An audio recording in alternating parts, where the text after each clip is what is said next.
Good morning everyone, this is Happy Sharma here before you and I welcome you all on behalf of our study point. Today we will continue our topic Rajasthan Rent Control Act 2001. सबसे पहले हम हमारी जो regular activity है उसको देखेंगे। तो उसमें पहला आता है एक्ट नंबर। तो ये एक्ट नंबर है, इसको नीचे लिखते हैं अपन, एक्ट नंबर 1 ऑफ 2003। इसके बाद इसमें असेंट किसकी ली गई थी? प्रेसिडेंट की। और क्यों, वो हमने देख लिया आर्टिकल 254 के अकॉर्डिंग ऑफ कॉन्स्टिट्यूशन। उसके बाद जो असेंट मिली थी वो कब मिली? 25 फेब 2003। इसके बाद next date of enforcement. Date of enforcement था इसका 1/04/2003, 1 अप्रैल 2003। एक्ट नंबर 1 असेंट कब मिली? 25 फरवरी एंड डेट ऑफ इन्फोर्समेंट 1 अप्रैल। अब आती है मेन हमारा, जो हम आगे बढ़ते हैं नेक्स्ट टॉपिक के साथ। नेक्स्ट टॉपिक स्टार्ट होता है हमारा सेक्शन 8 से। सेक्शन 8 किस चीज की बात करता है? सेक्शन 8 बात करता है लिमिटेड पीरियड टेनेंसी की। लिमिटेड पीरियड टेनेंसी की बात करता है सेक्शन 8। लिमिटेड पीरियड टेनेंसी का मतलब है 3 इयर्स के हिसाब से अगर कोई भी रेजिडेंशियल पर्पस से अगर कोई प्रीमाइसेस चाहिए रेंट पे, तो उसके लिए एक सेक्शन 8 में प्रोविजन है। उसमें क्या होता है कि फर्स्ट इसमें कुछ इंपॉर्टेंट जो की पॉइंट्स है वो देखते हैं। पहला तो ये सिर्फ रेजिडेंशियल पर्पस के लिए है। रेजिडेंशियल पर्पस जो लिमिटेड पीरियड टेनेंसी है वो सिर्फ रेजिडेंशियल पर्पस से इसके लिए है। दूसरा इसमें पॉइंट है इंपॉर्टेंट, वो है कि इसमें जॉइंट पिटीशन फाइल की जाती है। जब रेजिडेंशियल पर्पस के लिए रेंट पे आपको कोई प्रीमाइसेस चाहिए तो इसमें जॉइंट पिटीशन फाइल की जा सकती है, यानी लैंडलॉर्ड और टेनेंट के द्वारा। तो लैंडलॉर्ड एंड टेनेंट दोनों क्या करेंगे? इसमें जॉइंट पिटीशन फाइल करेंगे। जॉइंट पिटीशन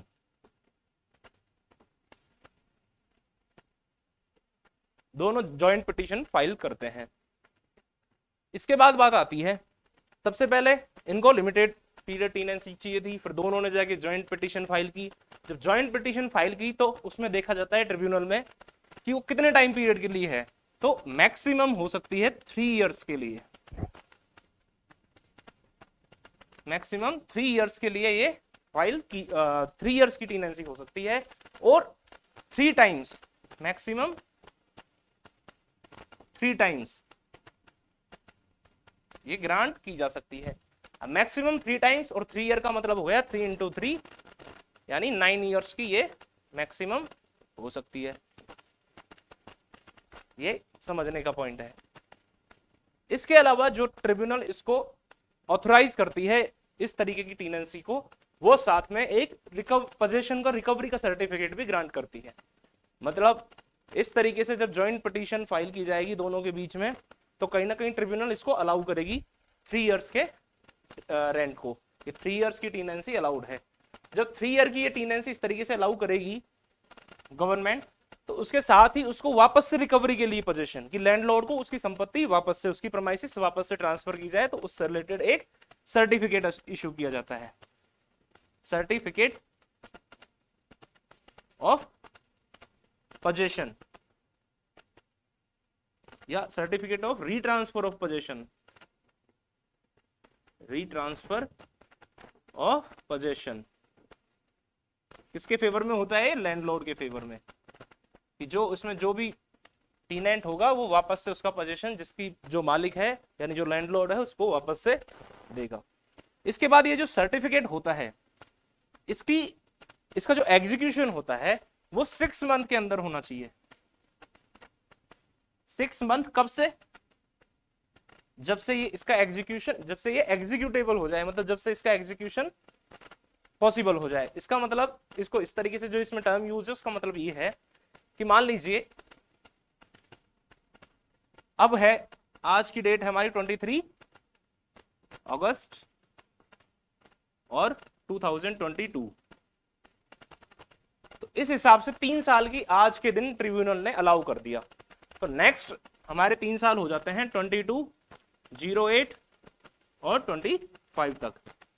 तो इस हिसाब से अब इस तारीख को अगर इन्होंने दोबारा से इस पिटीशन को फाइल नहीं की, क्योंकि हमने देखा ना मैक्सिमम 3 टाइम्स, 3 बार किया जा सकता है, तो एक बार तो कर दिया, पर दोबारा अगर ये इस तरीके की कोई पिटीशन फाइल नहीं करते हैं, तो उस केस में क्या होगा, ये सर्टिफिकेट जो दिया जाता है रिकवरी ऑफ पोजेशन का, ये इसका एग्जीक्यूटेबल हो जाएगा, मतलब ये यहां से इसकी डेट ऑफ एग्जीक्यूशन स्टार्ट हो जाती है।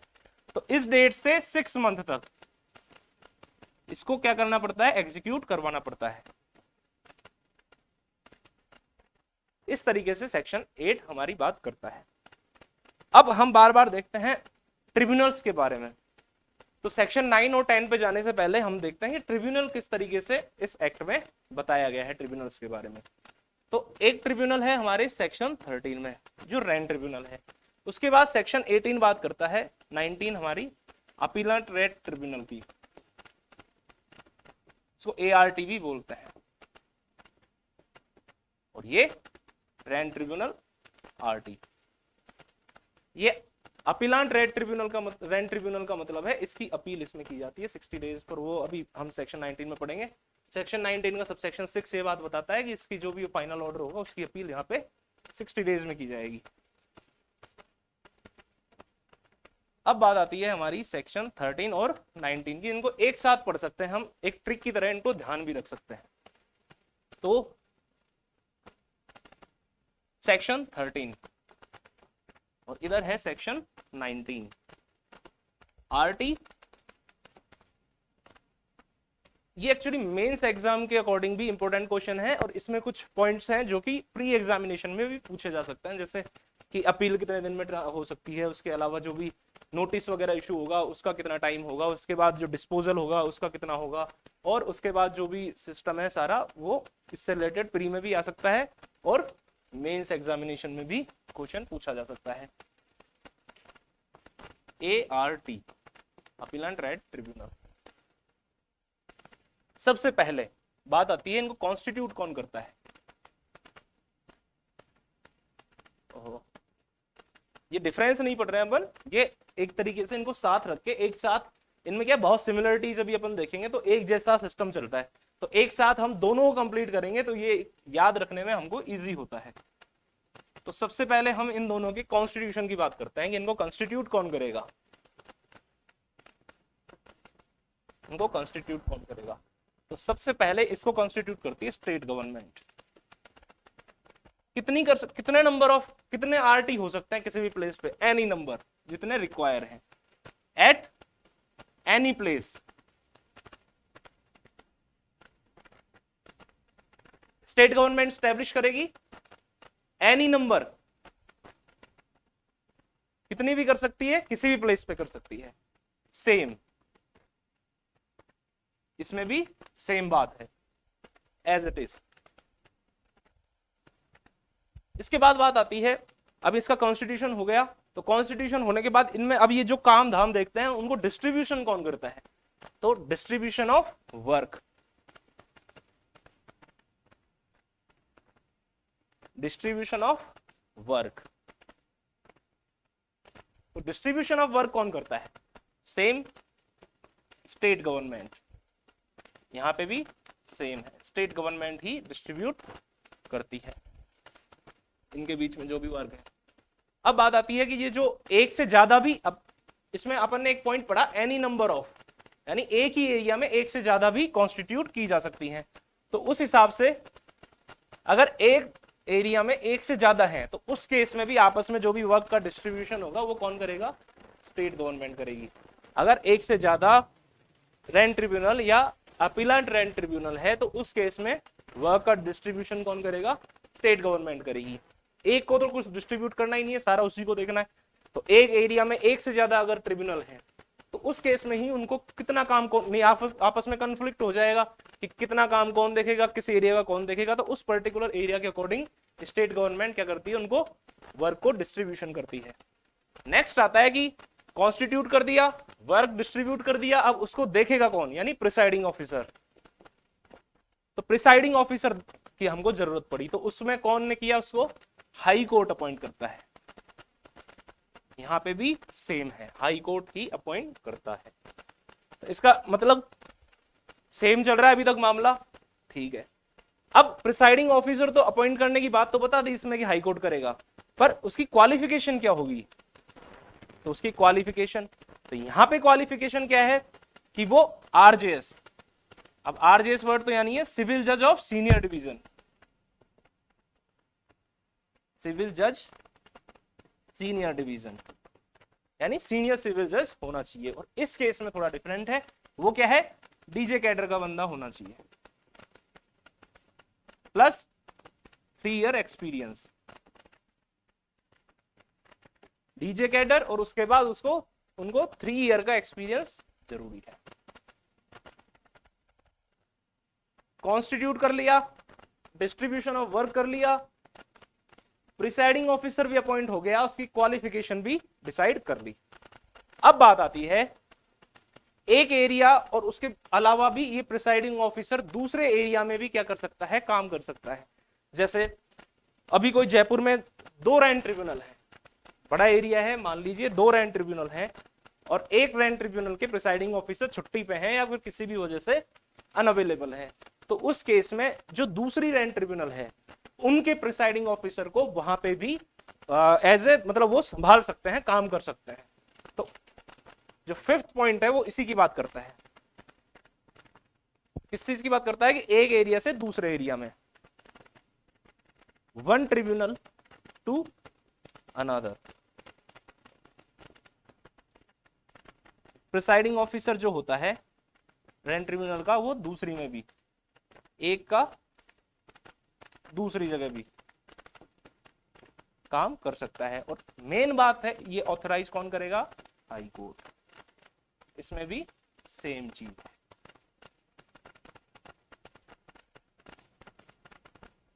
ये है इसका एक, क्योंकि अभी हम सेक्शन 9 पढ़ेंगे, 10 पढ़ेंगे, फिर सेक्शन 6, 7, 8, 9, 10 और उसके अलावा 11 के जो सारे प्रोसीजर दे रखे हैं 12, 13, 14, 15, 16, इनमें तो पूरा प्रोसीजर देखेंगे। तो उसके लिए उसमें बार बार ट्रिब्यूनल्स का आएगा, ट्रिब्यूनल, और उसके बाद 19 में जो अपीलाट रैंड ट्रिब्यूनल है, 17 में भी इसका थोड़ा सा बताया हुआ है। तो इन सब चीज को देखेंगे तो उसके लिए हमको पता होना चाहिए रैंड ट्रिब्यूनल क्या है और अपीलाट रैंड ट्रिब्यूनल क्या है। तो उसके लिए सबसे पहले हमने पढ़ा जो कोर्ट होता है, कोर्ट की डेफिनेशन में जो ट्रिब्यूनल्स वगैरह भी आती हैं, तो जो ट्रिब्यूनल रैंड कंट्रोल में क्या बनाए जाते हैं, ट्रिब्यूनल बनाए जाते हैं। तो इसमें क्या होता है, जो सिविल जज होता है उसको पावर नहीं होती, जो ट्रिब्यूनल्स होते हैं इनको एक्सक्लूसिव पावर होती है, ये एक्सक्लूसिव पावर रखते हैं। ये कहां बता रखा है, सेक्शन 18 में क्लियर किया हुआ है। प्री में एक क्वेश्चन भी आ सकता है कि जो सिविल जज होता है, सिविल कोर्ट होती है, उनके पास भी कोई पावर होती है क्या इसमें रैंड ट्रिब्यूनल का केस सुनने या फिर किसी भी कंडीशन में सुन सकते हैं, तो उसका आंसर है नो, बिकॉज जो इसमें रैंड ट्रिब्यूनल वगैरह हैं उनको क्या होता है, एक्सक्लूसिव पावर है इस एक्ट के अंडर जो भी प्रोसीडिंग्स हैं उनको कैरी ऑन करने की या एंटरटेन करने की, इसमें जितने भी केसेस होते हैं।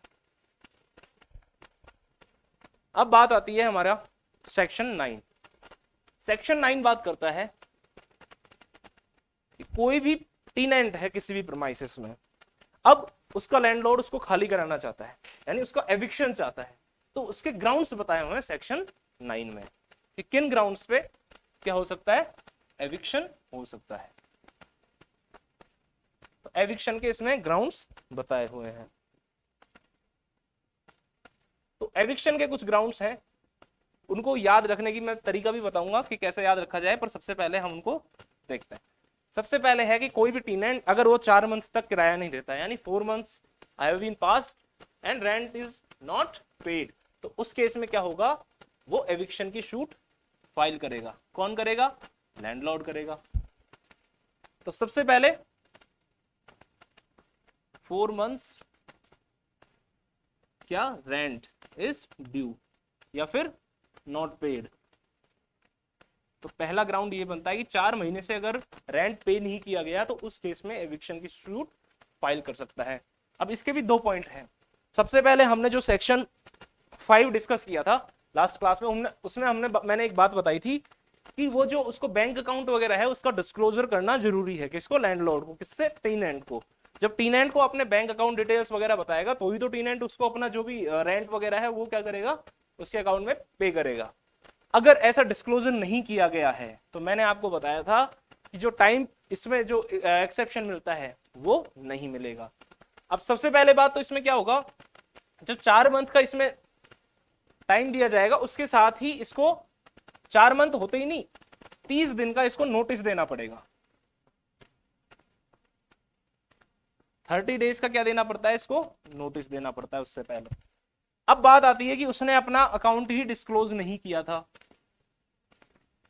अकाउंट क्या किया, नॉट डिस्क्लोज्ड, या अकाउंट डिटेल्स, जो मेन बात तो डिटेल्स की है, account details were not disclosed. तो इस केस में क्या है, वो जो टाइम पीरियड है 4 मंथ्स का, इसको कहीं ना कहीं काउंट नहीं किया जाएगा। क्यों, क्योंकि उसके पास एक तरीके से एक डिफेंस है कि मेरे पास उसकी अकाउंट डिटेल नहीं थी तो मैं किस तरीके से रेंट कैसे उसको पे करता। तो उस केस में अगर अकाउंट, इसको अपन ऐसे समझ लेते हैं कि इसका क्या है, ये एक्सेप्शन है। तो सबसे पहले account details were not disclosed. Second, ये जो 30 डेज का नोटिस है ये क्या किया, उसको सर्व नहीं किया, notice was not given.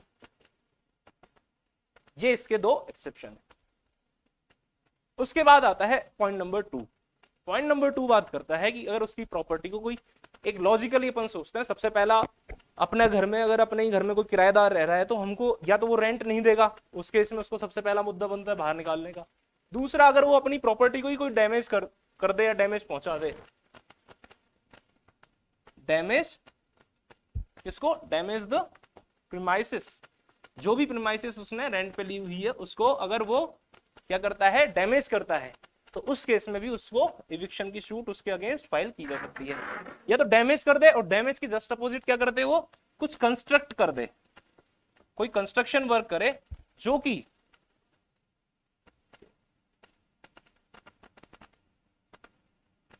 Construction work करे, और कंस्ट्रक्शन वर्क से क्या होता है कि उस पर्टिकुलर जो प्रॉपर्टी है, जो भी प्रीमाइसिस है, उसकी क्या होगी, वैल्यू वो कम डिमिनिश हो जाएगी, diminish the value of the property, या फिर मटेरियल चेंज हो जाता है उसमें। यानी एक बहुत अच्छी कोई प्रीमाइसिस थी, कोई बहुत अच्छा मकान था, उसको तोड़ फोड़ उसमें कर दी, तो तोड़ फोड़ करने की बेस पे अपन उसको क्या कर सकते हैं, एविक्शन की शूट उसके अगेंस्ट फाइल कर सकते हैं। या फिर उसने कुछ ऐसा कंस्ट्रक्ट कर दिया जिससे कि उसकी वैल्यू ही खत्म हो गई। यानी शहर में कोई बहुत अच्छी लोकेशन पे कोई बहुत अच्छी कोठी थी, उसमें कुछ टीन या फिर कुछ ऐसे चीजें बना दी जो ठीक नहीं लगती, तो उससे उसकी क्या हो गई, वैल्यू डिमिनिश यानी कम हो जाती है। या फिर मटीरियली उसकी चेंज हो गया, उसका सिस्टम ही उसको किस तरीके से उसने कोई ऐसा कंस्ट्रक्शन करके उसका दरवाजा चेंज कर दिया, जैसे मेन गेट छोटा किसी पर्टिकुलर वे में लगाया हुआ था, उसने कोई दूसरा तोड़ फोड़ करके दीवार या कुछ भी ऐसा एक नया पासेज जो होता है उस मकान में तैयार कर दिया, तो उससे भी उसकी कहीं ना कहीं वो सूरत ही बदल दी उसकी। डैमेज किया, कंस्ट्रक्शन किया, ठीक है। फोर्थ पॉइंट आता है कि अगर वो पर्टिकुलर जो पर्सन है उसने उस प्रॉपर्टी को क्या कर दिया, सबलेट कर दिया, या फिर उसको कहीं किसी और को दे दिया। एग्जैक्ट जो पॉइंट है वो एक सेकंड में देख के बताता हूं आपको। इसमें क्या है, सीरियल वाइज याद रखना बहुत जरूरी है। हाँ, फोर्थ मंथ, फर्स्ट पॉइंट था 4 मंथ का, सेकंड पॉइंट है डैमेज, थर्ड पॉइंट है कंस्ट्रक्शन, फोर्थ पॉइंट है न्यूसेंस। कोई न्यूसेंस क्रिएट किया, या जैसे रात को 11-11 बजे तक, 12-12 बजे तक डीजे चला रहा है मकान में रेंट जो टीनेंट है, इससे लैंडलॉर्ड की नींद उड़ चुकी है और वो बार बार उसको समझा रहा है कि भाई क्या दिक्कत है, क्यों इतना न्यूसेंस क्रिएट कर रहे हो। तो वो न्यूसेंस का मतलब क्या होता है, न्यूसेंस का मतलब होता है कि किसी भी पर्सन के जो कंफर्ट जोन है उसको उसमें दखलंदाजी करना। ये टॉट्स में अपन इसको डिफाइन किया हुआ है कि कोई भी पर्सन है उसका कंफर्ट जोन जो होता है, तो उसको उसके कंफर्ट में ही कहीं ना कहीं इंटरफेरेंस होता है, उसको कहता है न्यूसेंस। अगर उसका जो भी कंफर्ट जोन है उसमें क्या करता है, वो इंटरफेरेंस करता है, तो ये क्या होता है, न्यूसेंस होता है। तो अगर न्यूसेंस क्रिएट करे किसी भी तरीके से, न्यूसेंस के अलावा, अगर न्यूसेंस तो तक तो ठीक था, उसके अलावा उसको मान लो सबलेट कर देता है, यानी खुद तो एज ए टीनेंट था और किसी को फर्दर 2000 रुपए में मेरी, मान लो 5000 रुपए में मेरा कोई 2 रूम थे या उनमें से एक रूम था, उसको उसने रेंट पे लिया और उसको फर्दर 7000 रुपए में उसने क्या किया, 2,000 रुपये कमाने के चक्कर में किराए पे दे दिया, या फिर 5,000 में दे दिया, या फिर खुद नहीं रह अब खुद रह नहीं सकता इस वजह से किसी और को दे दिया। तो कोई भी रीजन हो सकता है अगर वो सबलेट कर देता है, यानी फर्दर उसको किसी को दे देता है, तो उस केस में भी उसको एविक्शन की उसके अगेंस्ट सूट फाइल की जा सकती है। सबलेट भी हो सकता है इसके अलावा, जैसे मैंने तो रूम रेंट पे लिया किसी से, अब मेरा दोस्त, मैंने मेरे साथ एक दोस्त भी रख लिया और आधा आधा हमने किराया कर लिया, किसी भी तरीके से आधा पोजीशन उसको दे दिया, यानी पार्ट कर दिया किसका, पोजीशन का। तो इस केस में भी क्या हो सकता है, उसके अगेंस्ट हम इविक्शन की शूट फाइल कर सकते हैं। First 4 month not rent paid, second damage, third कोई भी कंस्ट्रक्शन जिससे या तो उसकी वैल्यू डिमिनिश हो गई या फिर उसमें कुछ मटेरियल चेंज कर दिया, फोर्थ पॉइंट न्यूसेंस क्रिएट किया, फिफ्थ पॉइंट सबलेट कर दिया या पार्ट पोजीशन कर दिया, मतलब जिसको था उसको तो किया नहीं यूज, किसी और को दे दिया। वो A B C D E इस तरीके से ध्यान रखता है। एफ कहता है यहां तक भी ठीक था, अगर उसने वो जो मेन पर्सन है उसका टाइटल ही डिनाई कर दिया।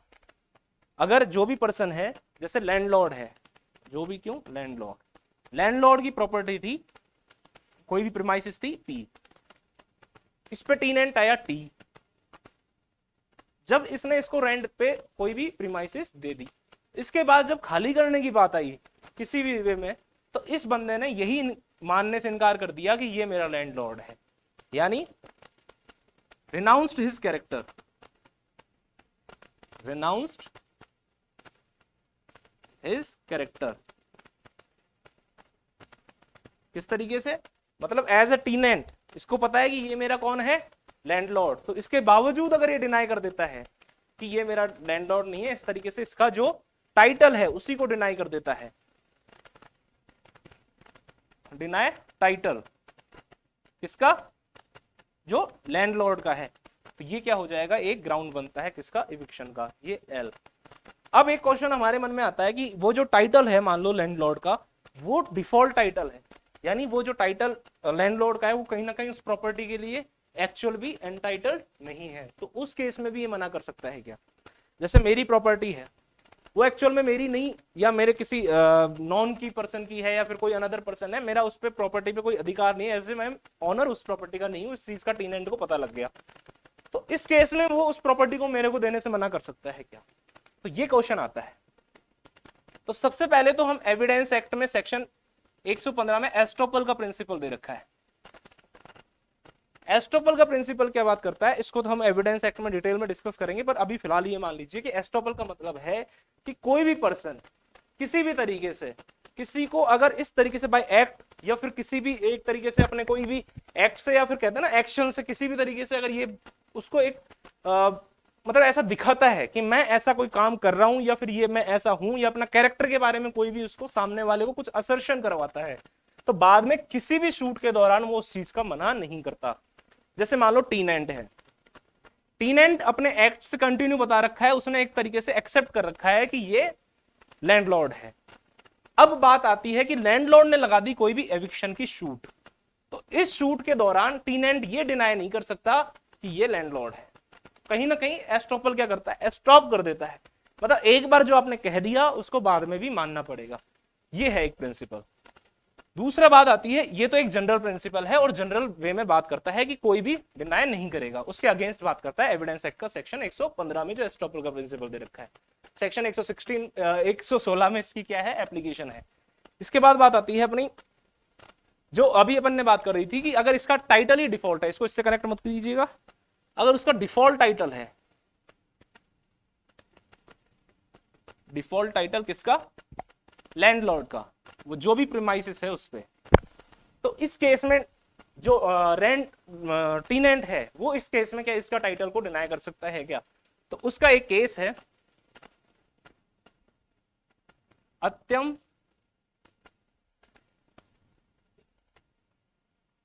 वीराजू versus P वेंकना।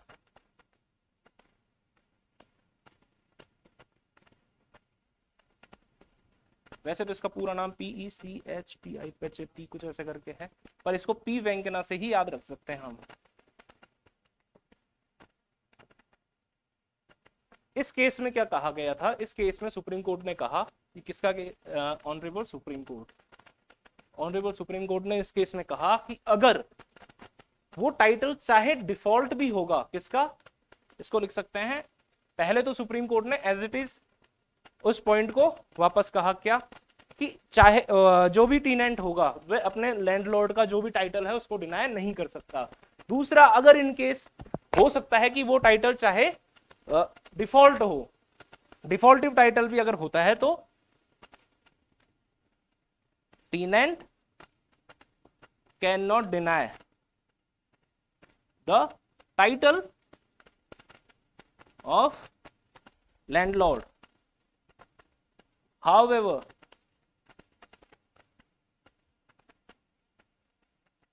however the title is, however the title of the landlord is defaultive or is default। या अगर वो एज ए डिफॉल्ट भी, मतलब कहीं ना कहीं कहते हैं ना अपन कि कुछ गड़बड़ है, कुछ तो डिफॉल्ट है, ये इसका एग्जैक्ट टाइटल नहीं है, यानी कहीं ना कहीं कुछ कमी है, तो उस केस में भी वो क्या कर सकता है, इविक्शन की सूट फाइल कर सकता है। और इविक्शन की सूट फाइल करेगा या फिर नहीं करे किसी भी बेस पे, तो टीनेंट कभी भी डिनाय नहीं कर सकता। अब नेक्स्ट पॉइंट आता है टाइटल डिनाय के बाद जी बात करता है कि अगर जो भी रेजिडेंशियल पर्पस से, यानी टाइटल सबसे पहले अपन ने देखा 4 मंथ, दूसरा देखा हमने डैमेज, तीसरे पे देखा कोई भी कंस्ट्रक्शन, और ABCDE में देखा हमने कि कोई भी कंस्ट्रक्शन के बाद अगर उसका कोई भी सब न्यूसेंस के बाद देखा तो इसको सबलेट नहीं कर सकता, F में हमने देखा उसका टाइटल रिनाउंस कैरेक्टर नहीं कर सकता, D और उसका टाइटल डिनाई नहीं कर सकता, और G बात करता है अगर मान लो प्रॉपर्टी दी थी रेजिडेंशियल पर्पस से, जैसे जो भी प्रीमाइसेस थी इसको किस पर्पस से दी थी, रेजिडेंशियल पर्पस से इसको रेंट पे दिया, और वो पर्सन क्या कर रहा है, उसको कमर्शियल पर्पस के लिए यूज कर रहा है। अगर कमर्शियल पर्पस के लिए यूज कर रहा है और प्रीमाइसेस दी थी रेजिडेंस पर्पस के लिए, तो उस केस में भी शूट फाइल की जा सकती है, किसकी, इविक्शन की शूट फाइल की जा सकती है। अब बात आती है, उसमें बात करता है कि अगर कोई भी पर्सन है जो कि बोनाफाइड और रीजनेबल पर्पस से कहीं ना कहीं रिक्वायर्ड है, कि जैसे कोई लैंडलॉर्ड है, लैंडलॉर्ड कहता है कि मैंने ये प्रॉपर्टी या ये प्रीमाइसिस है वो कहीं ना कहीं मेरे कोई बेटे के लिए मुझे ऑफिस बनाना है, जैसे कोई नया एडवोकेट बना है उसका बेटा, तो वो चाहता है कि मेरे बेटे के लिए मुझे ऑफिस बनाना है, या फिर उसका बेटा डॉक्टर है, उसको क्लिनिक खोलना है उस प्रीमाइसिस में, और उस प्रीमाइसिस को उसने ऑलरेडी किसी को रेंट पे दे रखा है, तो इस चीज की ये बात करता है H, bonafide and reasonable required.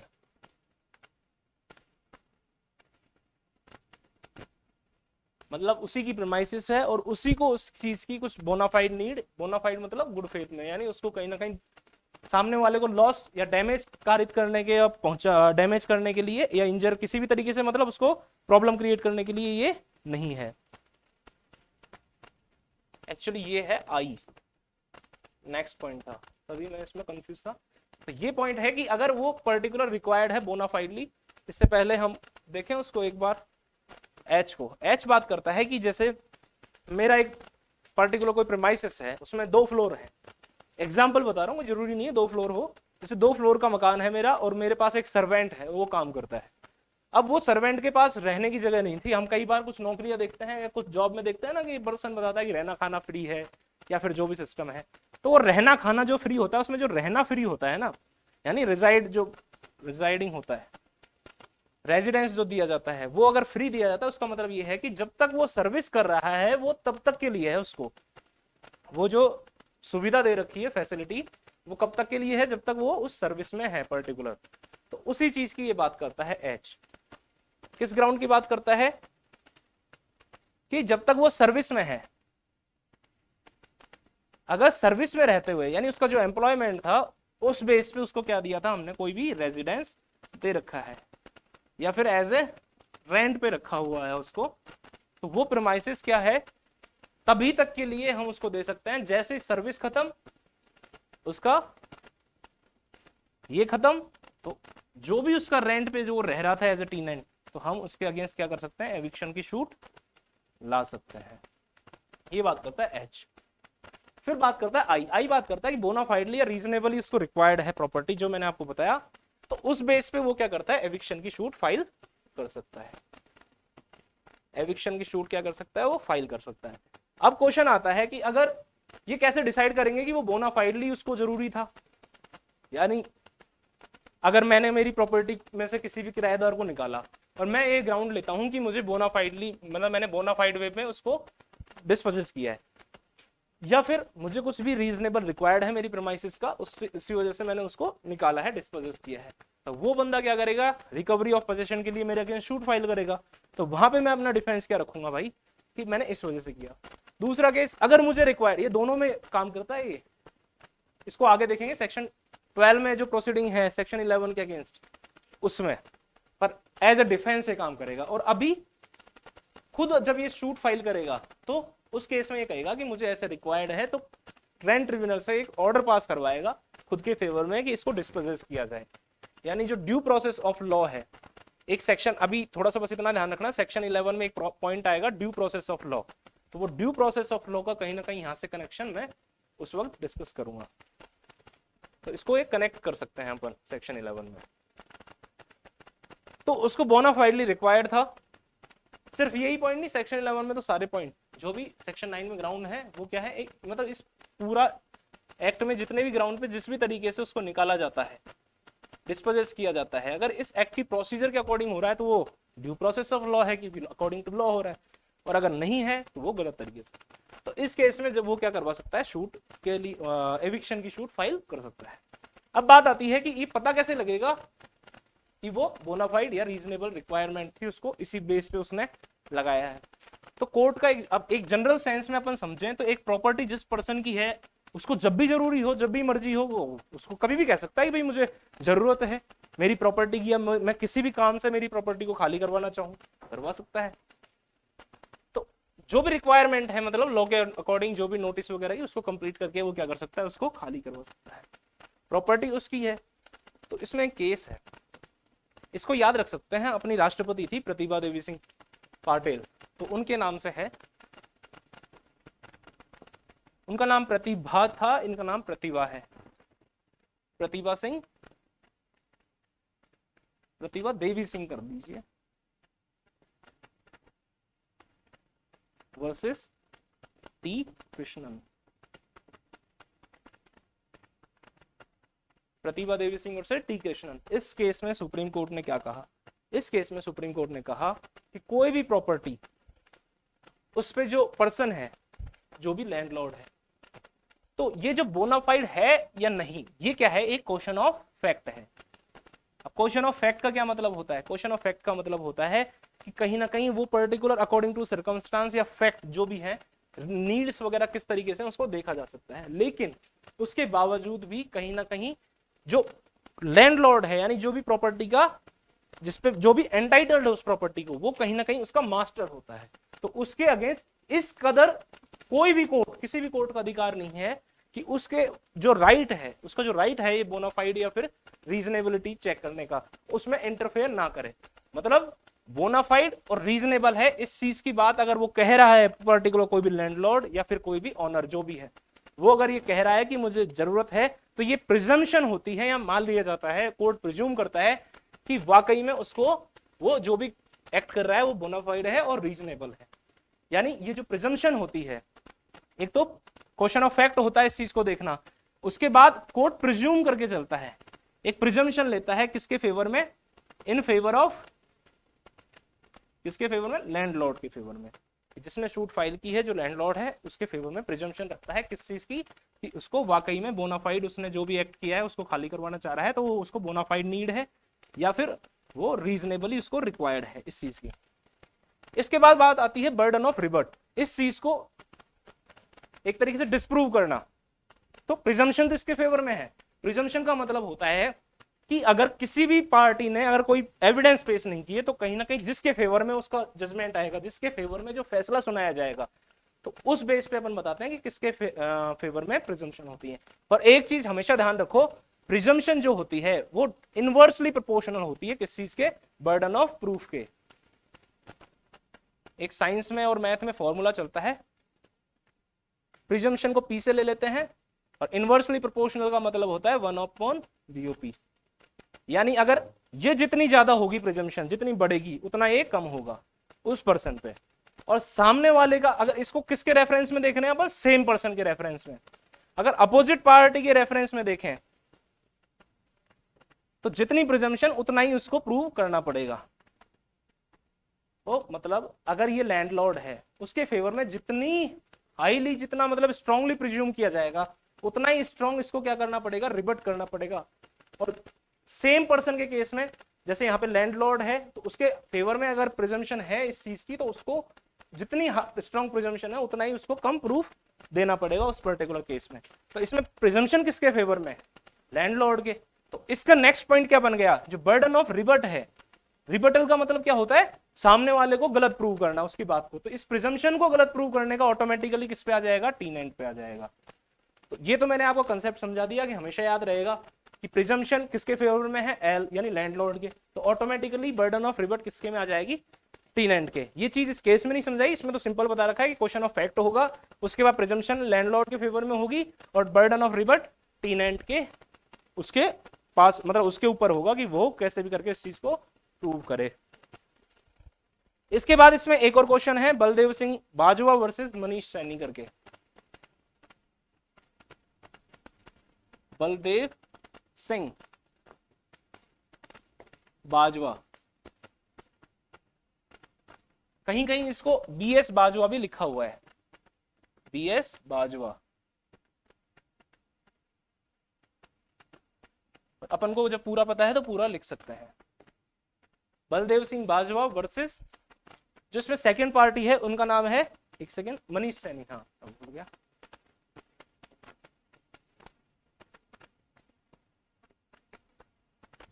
इस केस में कोर्ट ने क्या कहा था, इस केस में भी कोर्ट ने सेम बात कही थी कि जब भी कोई भी पर्सन जो इजेक्टमेंट के लिए, यानी कोई भी लैंडलॉर्ड इजेक्टमेंट के लिए यानी इविक्शन की शूट फाइल करता है, इजेक्टमेंट कराना चाहता है किसका, टीनेंट का। अगर कोई भी लैंडलॉर्ड किसी भी टीनेंट का इजेक्शन कराना चाहता है बोनाफाइड या फिर उसको रीजनेबली रिक्वायर्ड है, तो ये प्रिजम्पशन किया जाएगा कि उसकी जो नीड है बोनाफाइड और जो भी उसको रीजनेबली रिक्वायरमेंट है उसकी, वो क्या है, जेन्युइन है। ये जो इजेक्टमेंट की इसने शूट फाइल की है किस वे में, बोनाफाइड, यानी वो जो अपन ने एक आई में अभी ग्राउंड पढ़ा ना, बोनाफाइड या फिर रीजनेबल रिक्वायरमेंट। तो इन ग्राउंड पे अगर वो किया है तो इस ग्राउंड को क्या मानता है कोर्ट, प्रिज्यूम करता है, प्रिज्यूम करेगा कि ये जो उनकी वो है, जो ग्राउंड इन्होंने लगाया वो क्या है, जेन्युइन है। तो सॉरी, तो अगर कोई भी इस ग्राउंड पे शूट फाइल करता है एविक्शन की, तो ये प्रिज्यूम किया जाएगा लैंडलॉर्ड के फेवर में कि उसने क्या किया है, जेन्युइन शूट फाइल की है, जेन्युइनली ये ग्राउंड लिया है। ये है मेन दो केसेस, इंपोर्टेंट केसेस हैं। इसके अलावा एक हमने दूसरे में उसका जो टाइटल कहीं ना कहीं उससे डिनाई करने के लिए जो अत्यम वाला केस पड़ा था, वो भी बहुत इंपॉर्टेंट केस है। ये 3 इंपॉर्टेंट केस हैं इस बेयर एक्ट में। उसके बाद आता है ग्राउंड कि अगर कोई भी पर्टिकुलर प्रॉपर्टी है, जैसे एक टीनेंट है HIJ, कोई भी जो टीनेंट है उसने कोई दूसरी प्रॉपर्टी या तो बना ली, बिल्ड कर ली, या फिर क्या कर ली, एक्वायर कर ली, या फिर उसको कहीं ना कहीं किसी भी जैसे कोई गवर्नमेंट स्कीम में या फिर किसी भी तरीके से उसने क्या किया है, उसको अलॉट की जा चुकी है।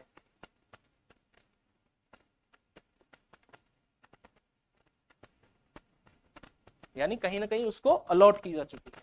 तो ये 3 पॉइंट यानी उसने कोई भी प्रॉपर्टी बना ली अपनी, या फिर एक्वायर कर ली, या फिर उसको कहीं ना कहीं अलॉट की गई है, तो इस ग्राउंड पे भी एविक्शन की शूट फाइल की जा सकती है लैंडलॉर्ड के द्वारा।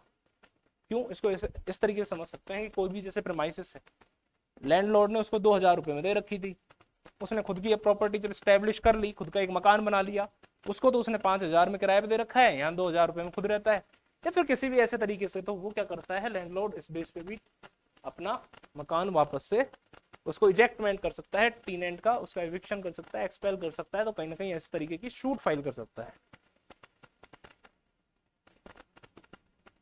अब बात आती है कि कोई भी लोकल अथॉरिटी या फिर कोई भी गवर्नमेंटल कोई भी ऐसी अथॉरिटी है जिसने उस पर्टिकुलर प्रॉपर्टी को, यानी उसमें जो भी लैंडलॉर्ड था उससे इस ग्राउंड पे उसको खाली करवा सकता है। इसमें तो 6 मंथ का आएगा, सॉरी के बात करता है 6 मंथ की, कि जैसे मैंने कोई प्रॉपर्टी ली, मैंने एज अ टीनेंट किससे प्रॉपर्टी ली? लैंडलॉर्ड से, और मैं 6 मंथ तक 6 मंथ तक वो कंटिन्यू वैकेंट है, यानी मैं उसको यूज नहीं कर रहा हूं, तो इस केस में भी वो क्या कर सकता है? एविक्शन की शूट फाइल कर सकता है कि भाई मेरी प्रॉपर्टी को आगे किसी को दो, तू काम में नहीं दे रहा, तो इस तरीके से। अब बात आती है कोई भी पब्लिक अथॉरिटी,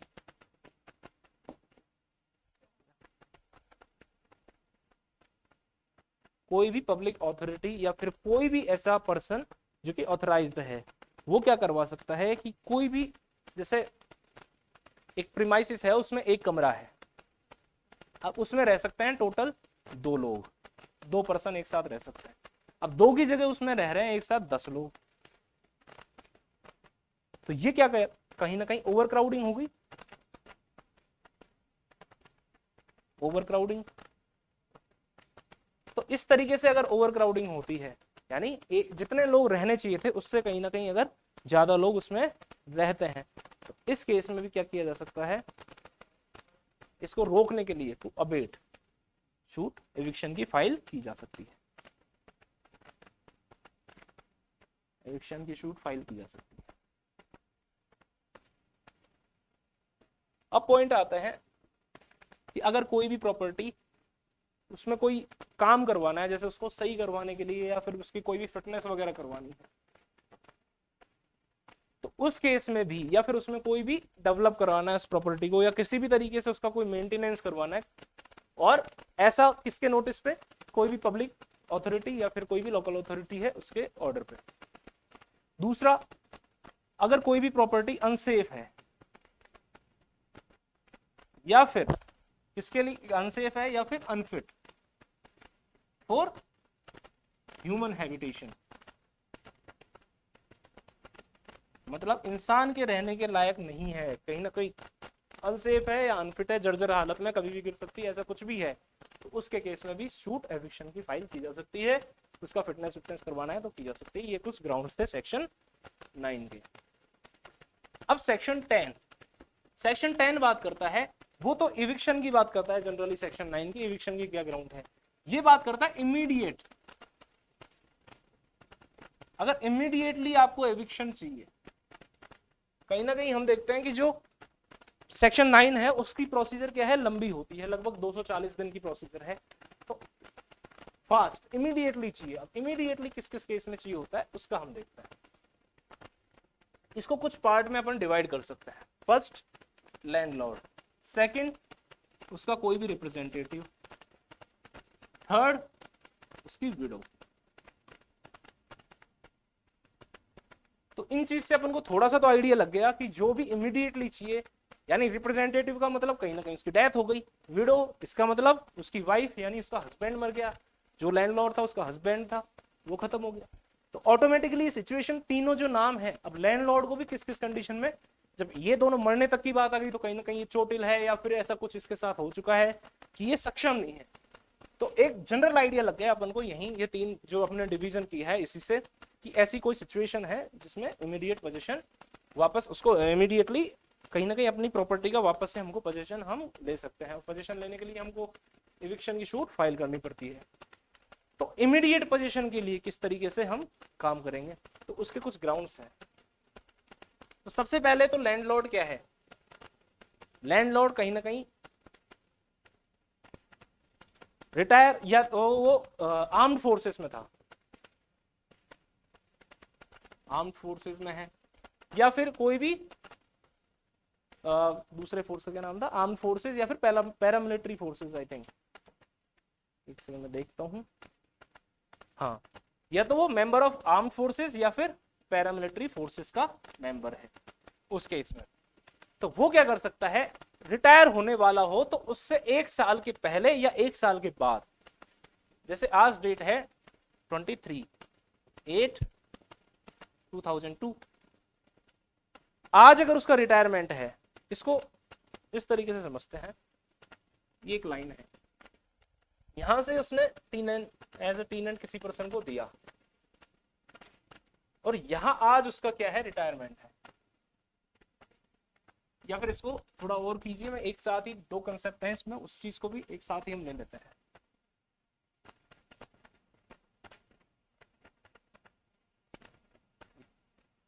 1 2 3 4, इसमें 4 कुछ पॉइंट्स हैं, उसको अपन सबसे पहले समझते हैं।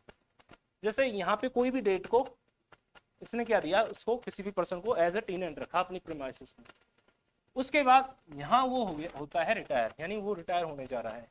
उसका रिटायरमेंट कब है, या फिर इस पॉइंट पे नहीं, रिटायरमेंट है इस पॉइंट पे। जैसे आज कितनी डेट है, 23/8/2022, आज उसका रिटायरमेंट है भाई। अब आज उसका रिटायरमेंट है तो बात आती है कि वो आज के आज तो प्रॉपर्टी को खाली नहीं करवा सकता। अब आज के आज प्रॉपर्टी को खाली नहीं करवा सकता, तो अब भाई जैसे आज मेरा रिटायरमेंट है, आज ही मैं बोलूं मेरे टीनेंट को भाई मैं रिटायर हो गया हूं, मैं रहने वाला हूं, तो वो बेचारा कहाँ अपनी सारा सिस्टम सेट करेगा। कहीं ना कहीं वो इस मकान में जब रह रहा है तो उसकी सारी सुविधाएं जिस तरीके से, मतलब वो उसके बच्चे हो सकते हैं आसपास की किसी स्कूल में पढ़ रहे हैं, कोई भी ऐसी प्रॉब्लम, तो कहाँ जाएगा। तो इसमें एक प्रोविजन किया गया है, तो जो डेट ऑफ रिटायरमेंट होती है उससे 1 साल पहले 1 ईयर, या फिर उसके 1 साल बाद ये क्या कर सकता है, एविक्शन की शूट फाइल कर सकता है। दूसरा पॉइंट इसमें दे रखा है कि अगर इन डेट पे नहीं, तो ये एक्ट जो कमेंस हुआ था, एक्ट कमेंस कब हुआ था, 104/2003। वैसे तो ये प्रोविजन अब इसका कोई वैल्यू है नहीं क्योंकि अब 2022 चल रहा है, तो पर फिर भी इसको देखते हैं, इसमें दिया हुआ है। अगर या तो इस अकॉर्डिंग या फिर इस एक्ट के कमेंस होने के 1 साल के अंदर, यानी इस 22 को अगर अपन उठा के कर देते हैं, मान लीजिए 99 यानी 1999। अब इस केस में क्या होगा, 1 साल या तो पहले करे यानी 23 अगस्त 1998 तब तक ही कर देता, या फिर 1 साल बाद यानी 23 अगस्त 2000 में, ठीक है, 1 साल पहले या 1 साल बाद, या फिर 1 साल किसके अंदर, इसके जो कमेंसमेंट की डेट है यानी डेट ऑफ एनफोर्समेंट। अब डेट ऑफ एनफोर्समेंट क्या है, 104/2003। अब भाई यहां से तो इनडायरेक्टली 1 साल का पूरा हो जाएगा, 23/08/2000, पर कहीं ना कहीं ये एक्स्ट्रा टाइम मिल गया इसको, लगभग कितना, 8 महीने प्लस 2 साल, 2 साल और 8 महीने का इसको लगभग एक्स्ट्रा टाइम मिल गया। अब उसकी अगर अपन लिमिटेशन पीरियड के अकॉर्डिंग देखें तो उसका लिमिटेशन जो बताता है वो तो सिर्फ 1 साल की बात कर रहा था, यानी 23 अगस्त 1999 को किसी बंदे का रिटायरमेंट था, तो या तो वो 1 साल पहले तक शूट फाइल कर दे, या फिर उस टेनेंट को जो भी जिस तरीके से भी एविक्शन की शूट लगाए, या फिर फाइल करे वो 1 साल बाद तक।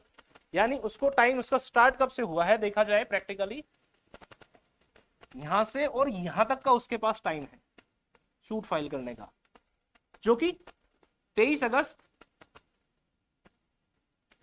1908 से स्टार्ट होता है, और कब तक है उसके पास, 23 अगस्त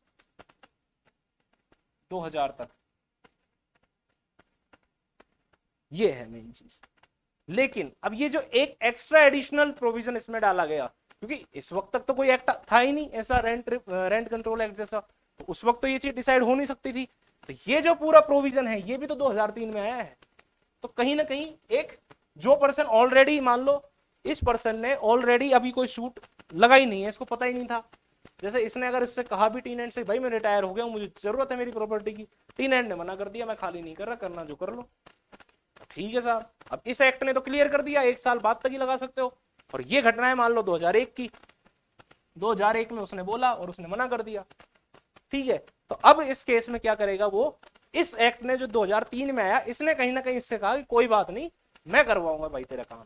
तो इसने क्या कर दिया, इसको थोड़ी सी एक्सटेंशन दे दी, कब तक की, 1/4/2003 तक की। ये बात अपन को क्लियर हो।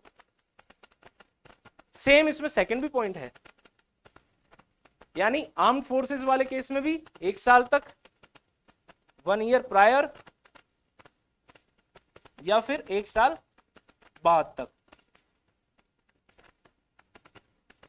ठीक है, या फिर 1 ईयर कब से, इसके कमेंसमेंट, ठीक है बात। अब बात आती है कि इसमें इतना ही नहीं, 1 साल इसके बाद तक, यानी प्लस 1 ईयर, तो ये टाइम कब तक का मिल गया इसको, एक्स्ट्रा जो मिला है 1/4/2004 तक का टाइम मिला है इसको। यहां भी ये डेट ऑफ इन्फोर्समेंट तो ये है ही, तो इसमें 1 साल बढ़ा के यहां तक वो फाइल कर सकेगा। तो पहला, अगर वो कोई भी आर्म्ड फोर्सेस का पर्सन है या फिर पैरामिलिट्री का है। दूसरा, वो या तो सेंट्रल गवर्नमेंट का एम्प्लॉय है या फिर स्टेट गवर्नमेंट का कोई भी एम्प्लॉय है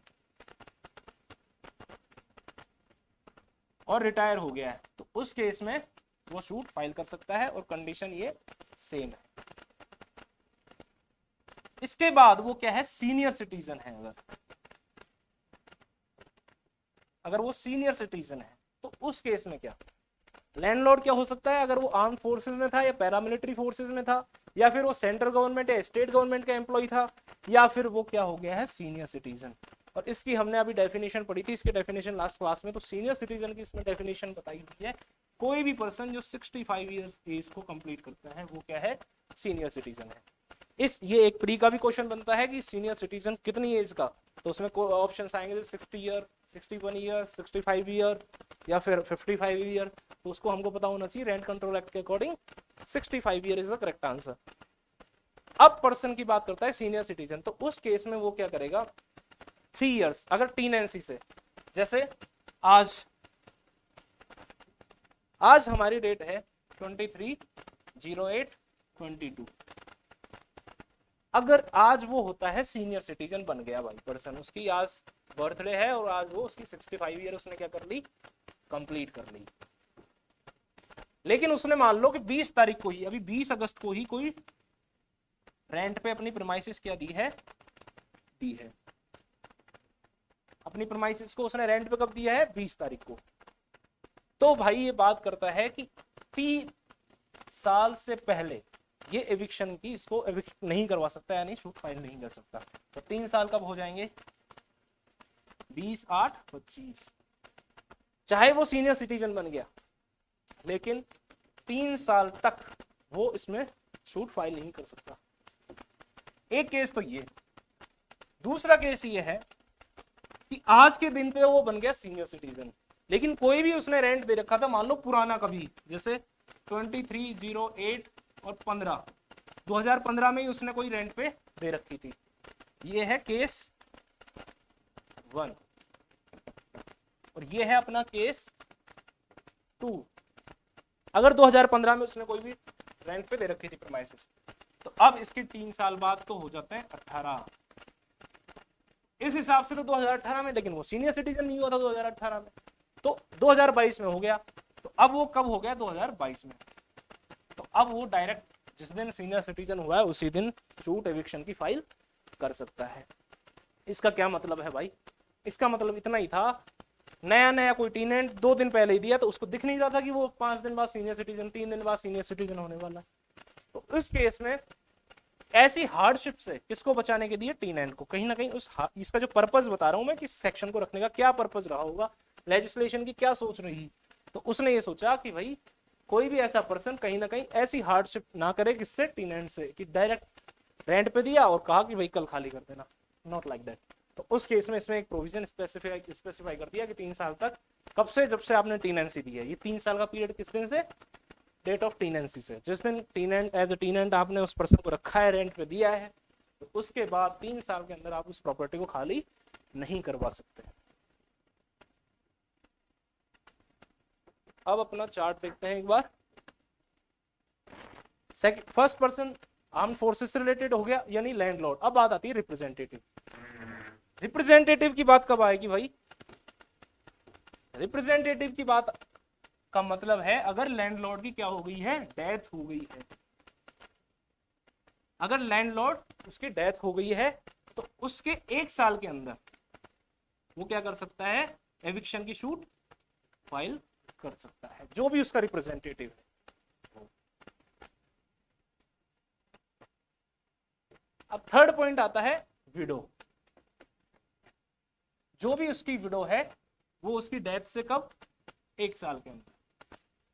अब बात आती है जो भी इसमें डेथ की अपन बार बार बात कर रहे हैं, तो वो इसमें कब होनी चाहिए, उसकी रिप्रेजेंटेटिव के केस में,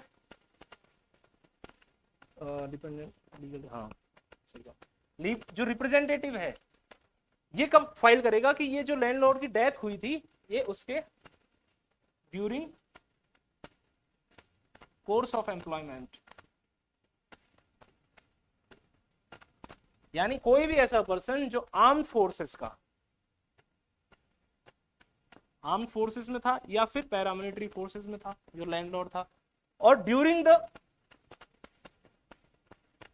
कोर्स ऑफ बिजनेस, मतलब कोर्स ऑफ एम्प्लॉयमेंट का मतलब है कि इस दौरान, ये जो उसका एम्प्लॉयमेंट था, इस दौरान अगर उसकी मान लो मौत हो गई, यानी वो मर गया, तो उस केस में 1 साल के अंदर क्या करता है, जो भी रिप्रेजेंटेटिव है उसको शूट फाइल करनी। और विडो के केस में ऐसा कोई रिक्वायरमेंट नहीं है कि उसका कब मरा क्या मरा, विडो तो बेचारी महिला होती है, उसको कहीं ना कहीं ऐसा बताया कि कोई भी पर्सन जो लैंडलॉर्ड है उसकी क्या हो गई, डेथ हो गई, तो उसकी जो विडो होगी वो 1 साल के अंदर अंदर क्या कर सकती है, 1 ईयर, कब से, जिस दिन उसकी डेथ हुई है, तो 1 साल के अंदर क्या करेगी, वो एविक्शन की शूट फाइल कर सकती है।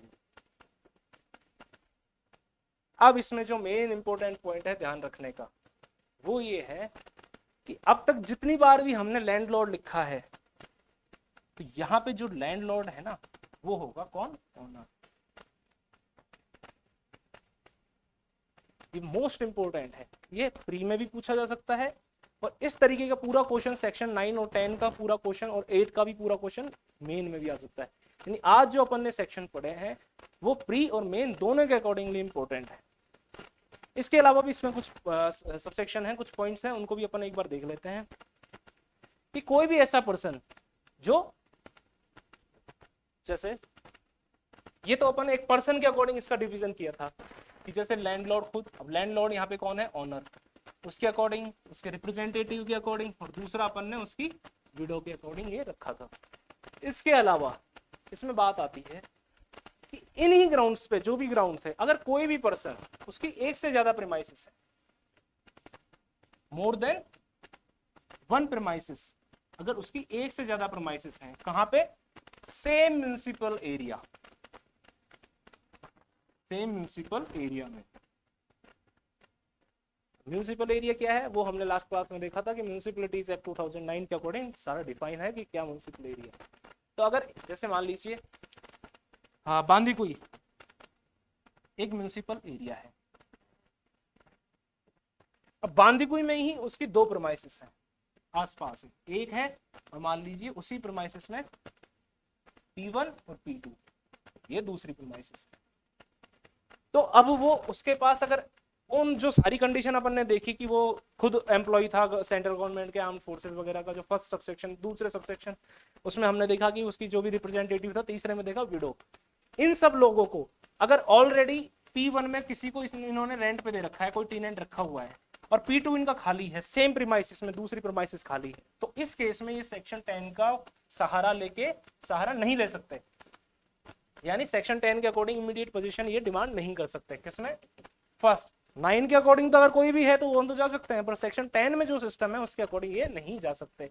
अगर ऑलरेडी भाई एक दूसरा घर है वहां जाके रह लीजिए ना आप, क्योंकि ये सेक्शन 10 कहीं ना कहीं उनके साथ जो गलत हुआ है या फिर जो भी उनके साथ रिटायरमेंट वगैरह, रिटायरमेंट गलत नहीं है, मतलब जो गलत तो दूसरा डेथ वेथ हो गई, मतलब दूसरा रिटायरमेंट वगैरह, इस तरीके की कोई इमीडिएट सिचुएशन आ गई कि भाई अब कहाँ रहेंगे बुढ़ापे में, तो उसको देखते हुए एक प्रिविलेज मान लीजिए कि ये सेक्शन क्या करता है, एक प्रिविलेज देता है कि आप कहीं ना कहीं फटाफट आपको रिकवरी हो जाएगी।